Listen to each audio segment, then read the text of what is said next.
To me, noodles are one of life's ultimate joys. In the winter, there is nothing more comforting, and in the summer, a bowl of cold noodles can be one of the most refreshing things in your repertoire. And in the book, you have recipes for both. But because assembling a bowl of noodles in a recipe is pretty straightforward, the purpose of this video is to show you that assembling a bowl of noodles on a whim doesn't have to be something that is difficult. Assembling a bowl of noodles should be about as mentally taxing as throwing together a sandwich. And to demonstrate this, I'm gonna throw together a bowl of noodles from the beginning in less than 10 minutes. 15 minutes if you're gonna count waiting for the pot of water to boil.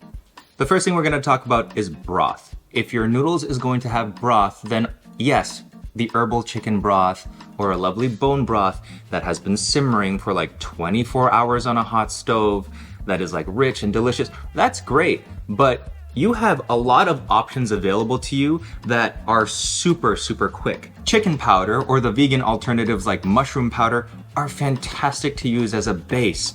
Miso paste, doenjang. These are like instant sources of umami that all you have to do is add them to water. If you want to add depth to your chicken powder base, a cube of ginger and some garlic just simmered down in there, that provides you with something that you can use almost right away when assembling a bowl of noodles. You can use this stuff interchangeably. You can have a simmering base of chicken broth, but then add some miso paste or doenjang to it, and then you have something that has a lot of flavor, as well as a little bit of depth and complexity without having to spend a lot of time simmering everything over a stove, allowing you to quickly or instantaneously create a broth for a quick bowl of noodles. Using spices or spice blends can take this base even further. Adding some toasted or fried curry powder to the broth and then some coconut milk, and all of a sudden you have a coconut milk curry-based soup for your noodles that didn't take you all that long to just throw together. Soy milk is an egregiously slept on ingredient when it comes to making broths for soups. People often think that soy milk is mainly like a Swedish kind of milk drink,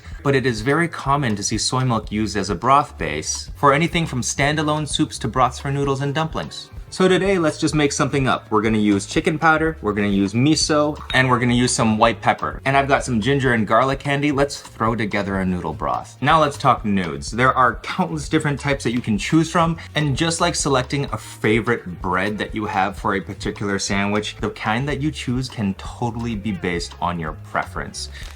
I have fresh noodles in the fridge that can just stay in my fridge for this one expires May of next year. Or I have here dried noodles that have no expiry date. Chinese bamboo press noodles, Japanese buckwheat noodles, Chinese rice cakes. All of these can be simmered in a pot of water and then just added to your favorite broth or condiment. And just like choosing a nice bread for a sandwich, there are very few ways that you can go wrong. If you go to the noodle aisle at an Asian grocery store, do not feel overwhelmed. Grab a couple of different types and play with them, because honestly, they're not so different in a way that if you choose one, it's going to ruin that dish for you. The texture might be a little different and it might not be your favorite, but at the same time, you might also find yourself a favorite noodle. I'm kind of feeling these guys today.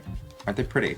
Now, when it comes to aromatics, garlic and ginger will go a very long way to making your broth taste really good. There are also a couple of things that people generally have lying around. Garlic is pretty available, and ginger, even if it's not available, you should start keeping fresh ginger in your fridge because it keeps very well and it's easy to always have on hand. I also washed this piece of ginger earlier, so I'm not even gonna peel it. I'm just gonna go ahead and make some slices, and I'll throw this directly into my broth. And as for the garlic, I'm just gonna smash it while it's still in its paper, and as a result, it is very easy to peel. And I'm gonna add the smashed garlic in with the ginger directly. Now, on occasion, you may have some scallions on hand. A great topping for any bowl of noodles, but also a great source of flavor for your broth. So what do? You save this to put on top of your noodles, and you chop these up roughly to put into your broth for flavor. Now this alone, paired with some chicken powder, will provide you an amazing broth. But we're gonna keep going because the whole point is to show you that we can throw together something that is absolutely stellar super easily. Teaspoons of crushed white pepper. Mix and let this simmer for just a few minutes. I mean, like honestly, like even immediately after, this is not bad. It has been 5 minutes, so let's just take this off of the heat and add 2 tablespoons of miso paste into a strainer. You can actually add this miso paste directly into the pot, but I just like doing this and then scraping it in the strainer to help it distribute more evenly in the broth. But otherwise, you can just plop it in and just like keep mixing it till it's dissolved too. That's fine. But first, a pro tip. Say you are gonna make a large amount of broth for like a dinner party or something. You can make your broth, strain it out, and then put it into a kettle that you've designated just for broths so that it can stay warm on your stove without evaporating out as quickly. And you can serve this tableside more safely than you would be ladling it directly into a bowl. That way you can be sure that the broth that you're serving is piping hot for everyone at the table at the same time. Because these ones are so thin, they will cook very quickly. So I'm just gonna loosen them up with some chopsticks and give them the few minutes that they need to cook. If you have somen noodles, they cook just as quickly, if not faster. Some noodles need upwards to 10 minutes before they're done. The safest thing to do, obviously, is just to check the instructions on the back of the package. But for me, I just like to eat one on occasion. Yeah, they're done.